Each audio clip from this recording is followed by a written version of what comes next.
de año. Esto en lo geopolítico, pero si me permiten hoy, las noticias están en lo económico. Vamos a quedarnos en Europa, en el viejo continente, porque el ministro, bueno, el encargado de este asunto, de los asuntos económicos, el comisario de Asuntos Económicos de la Unión Europea, Paolo Gentiloni, ha presentado las previsiones de verano 2023. Han estado a punto de presentarlas ya en Navidades, pero las han presentado hoy, justito a tiempo casi para decir que todavía están en esto del verano. Y esta curva es de vital importancia para esas previsiones, para entender lo que viene en Europa.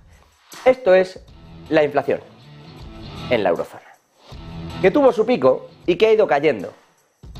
Y que el propio Banco Central Europeo ha reconocido que en su mayoría esta caída no se debe en ningún caso, o bueno, no es por todo el esfuerzo que está haciendo el propio Banco Central Europeo y sus subidas de tipos de interés.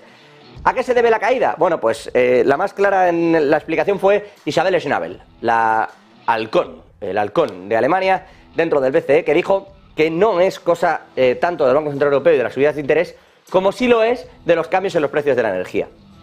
La realidad es que ha ido cayendo esa inflación y la propia realidad, igual de tozuda, es que ahora ha tenido un ligero pico al alza. Y esto es muy preocupante, porque estamos en el camino de la estanflación. Y ya no es una cosa que diga Negocios Televisión o que digan los periodistas. Lo dice Paolo Gentiloni en la presentación de estas previsiones de verano. Admite abiertamente que esto es un problemón y que efectivamente responde a lo que suele decir Isabel Schnabel. Si sube la energía, aunque los tipos de interés estén altos, no sigue cayendo la inflación. Nos pongamos como nos pongamos. No es casualidad que salgan este tipo de noticias y este tipo de datos a la vez que salen, por ejemplo, que la gasolina está alcanzando en lugares como España niveles récord de 2023. No es casualidad, ocurre esto. Si suben los precios de la energía, va a subir la inflación, por mucho que estén los tipos volando. Y eso lo ha reconocido la propia Comisión Europea. Hoy también han presentado, aquí tienen a Gentiloni, en esta presentación, hoy han dado también las pruebas del crecimiento. Es verdad, ¿se espera crecimiento? Sí, pero es que también esperan que la inflación esté demasiado elevada. Por eso lo de la estanflación, y esto es un problema. Que haya un crecimiento, bueno, ojalá fuera muy alto, pero relativamente sostenido en cuanto a que no caiga. Pero sigan subiendo los precios es más un problema que una solución. Porque el crecimiento no cubre, y desde luego no es tan fuerte, como para cubrir unas subidas del IPC tan fuertes. Por irnos a los datos. Bruselas pronostica que los países del euro van a cerrar el año con una expansión del PIB del 0,8%. Los niveles de inflación, 5,6%. Con ese crecimiento no se puede tener esa inflación. Porque en realidad entonces, cada mes, cada segundo que pasa, todos somos más pobres, aunque estemos creciendo y nos parezca que va fenomenal. Y es cada vez más difícil comprar más cosas. De verdad, es un dardo envenenado peligrosísimo, porque no existe la sensación de crisis, no existe el problema de que las familias piensen que no, pues que sería mejor parar, ahorrar, no existe ese problema. Seguimos teniendo la sensación de tener y de poder gastar, que es el peligro de un crecimiento sostenido, pero con una inflación tan alta, en realidad cada vez compramos menos y gastamos lo mismo. Más para comprar lo mismo. Eso es la inflación. Bueno, pero es que además las cifras en realidad son una rebaja importante en el crecimiento. Porque para finales de este año, la propia Comisión Europea esperaba un 1,1% y ahora espera un 0,8%.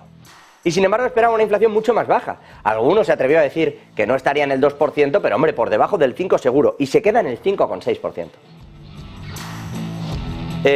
Claro, si llevas 3 meses de producción industrial en Alemania en negativo, y Alemania, la locomotora, está en negativo todo el año, y va a cerrar en negativo todo 2023. Y si ocurre además que esto de desconectarse de China no es tan sencillo, que se lo has pedido a toda Europa, hoy ha dicho Rishi Sunak que lo va a hacer, ahora hablamos de ello, pero es que ya no solo Reino Unido, que insisto está fuera, sino que la locomotora no avanza y dices miremos a Italia o a Francia. Francia tiene un problemón y lo está teniendo con la desconexión no solo de China, sino los problemas energéticos que le están viniendo por los contratos que tenía en África y ya no tiene. Harina de otro costal. Pero es que hoy Italia, otro de los que en teoría iba bien y tenía unas exportaciones fantásticas a China, claro, se desconecta de China y entre otras muchas cosas su producción industrial, y esto no nos lo esperábamos, ha pasado del 0,5 en positivo al menos 0,7 en negativo. Es decir, lo de desconectarse no es tan fácil. Bueno, es sencillo, pero te llevas un golpe. Y si te llevas un golpe haces que las previsiones pasen del 1,1 al 0,8. Mientras que la inflación se queda en el 5,6%. ¿Por qué? Porque no es un problema de los tipos de interés que mueve el Banco Central Europeo. Habrá que discutir si tiene armas o no suficientes, pero es un problema que va mucho más allá y que tiene que ver con un entorno de una guerra ya no solo en Ucrania, sino de una guerra abierta entre dos bloques económicos que están luchando y pugnando por llevarse cada uno el mayor saco de nueces, o como ustedes lo quieran llamar, a sus respectivos hogares. Y así es como China, entre otras muchas cosas, ha hecho que Apple tenga 200.000 millones menos de capitalización. Diciendo, bueno, pues ya está, con los iPhone también hasta aquí. Y así es como Estados Unidos le responde, pero Europa, que está en medio y va haciendo caso de uno y otro lado comercial, cuidado. Porque fue relativamente sencillo, no digo barato ni caro ni entro en lo ideológico, pero fue relativamente sencillo quitarse de un gas o de un petróleo e intentar buscar otro. Dentro de que como del gas no hemos sido capaces, lo que hacemos es que ponemos sanciones, pero seguimos exportándolo o importándolo, en este caso, desde Rusia. Pero del petróleo, bueno, pues comprémoselo a Estados Unidos. Fantástico. No vamos a entrar en ideologías. Pero ¿cómo vamos a hacer cuando todas las empresas europeas se quieran desconectar de China? ¿A quién le van a vender eso? Sabiendo que Joe Biden está metiendo 600.000 millones de dólares para dopar todos los sectores de su economía. Porque lo que quiere es que las cosas se creen, se hagan y se produzcan y se vendan en Estados Unidos. ¿Cómo explicas eso a unas empresas italianas que salen de China y se lo venden a quién? Del 0,5 al menos 0,7. Ese es el problema que estamos viendo. Paolo Gentiloni, decía yo, dentro de esta presentación, ha dejado un par de perlas. Dice que es demasiado pronto para decir que estamos en un marco de estanflación. Vale. Y que la estimación es que probablemente habrá un rebote ya el próximo año del PIB. No se quiere ni meter en si va a caer o no más la inflación. Preferirá no jugársela. Como la guerra de Ucrania se alargue mucho, India empiece a poner ciertos controles para no sustituir a China, sino seguir haciendo el juego a uno y otro lado, China de verdad nos suponga un problema, como todo esto ocurra, en Europa tenemos un problemón importante. Vamos a ver si esto no acaba en recesión, que no es lo mismo, más allá de que esperen un rebote. Vamos a ver qué dice también el Banco Central Europeo esta misma semana. Se espera de todas formas que sigan RQR. Que Christine Lagarde y compañía suban otro 0,25%, es decir, 25 puntos básicos los tipos de interés, y que los dejen ahí. Pareciera que esta puede ser la última subida, igual en octubre, ya veremos, a finales, octubre-noviembre, ya veremos. La realidad es que por lo pronto parece que todo el mundo descuenta que suben 25 puntos básicos más. No sé si hace falta, sobre todo dada la influencia real sobre la inflación.